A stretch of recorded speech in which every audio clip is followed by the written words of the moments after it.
Hello, everyone, and welcome tonight. I have a story that comes from deep within the forests of Northern Oregon, a place that locals say you should never enter after dark. What you are about to hear is said to be a true story, told by one of the few people who ever made it out. This is not just a story about fear. It is about what happens when you realize that something ancient and alive is watching you from the dark.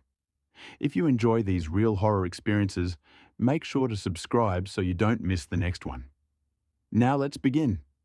It started in early October when four college friends decided to spend a weekend hiking and camping in the national forest.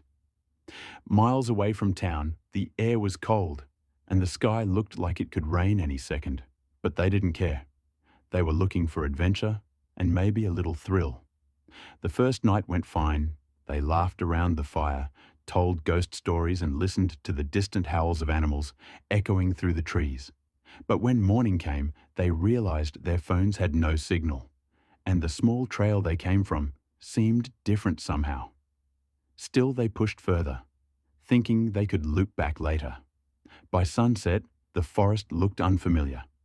Shadows stretched longer than they should, and the wind carried strange voices. It sounded like people talking softly, just out of sight.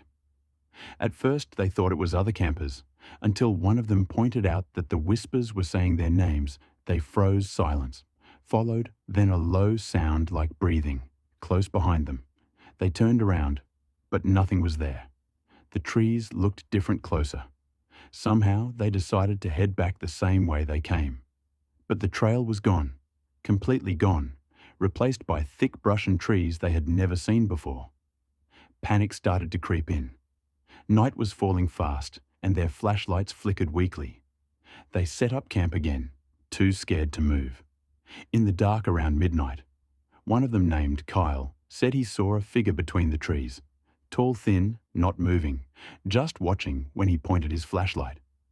It was gone, but the light caught something on the bark of a nearby tree. Deep scratches like claw marks that hadn't been there before. They tried to stay calm, but the feeling of being followed never left each time they turned off the light. They could hear movement leaves, crunching footsteps circling them at dawn. They decided to walk in one direction until they found a road. But the deeper they went, the more the forest seemed to twist trees, bending unnaturally, as if they were being pushed from underneath. Around noon, they came across an old campsite, tents torn apart, ashes cold, and what looked like a backpack, half buried in mud. When they opened it, they found a phone cracked and dead, and a map drawn by hand, showing the same forest, but with strange markings, X's and circles around certain areas. One of them joked that maybe it belonged to other lost hikers, but no one laughed. A few hours later, the forest grew silent, completely silent. No birds, no wind, just stillness. Then they heard humming. A woman's voice, humming a tune that sounded old. It was coming from behind a fallen tree. When they looked, they saw a figure sitting there, back-turned hair, long and black, swaying slightly. One of them whispered, "Hello," and the humming stopped. The figure stood up slowly and started turning. But before they could see her face, she vanished into thin air. That's when they ran. They didn't care where, just away. The forest seemed endless, their legs heavy, the trees closing in around them. It was getting dark again, and one by one they began to hear whispers, calling their names, pleading for help, voices that sounded like their own friends, but distorted.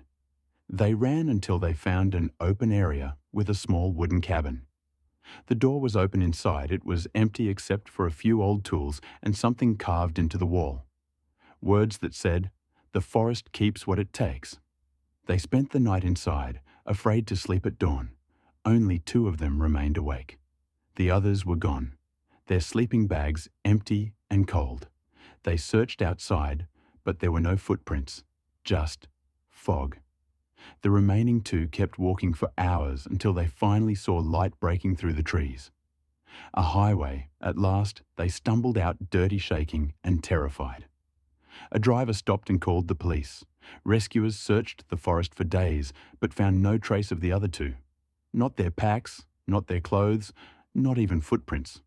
What's strange is that, weeks later, the survivor said he still hears the whispers at night outside his window, calling his name as if the forest still remembers him. Thank you for listening tonight. And if you ever find yourself deep in the woods and the wind starts whispering your name, don't answer it. Just keep walking and never look back, because some places don't want to be found.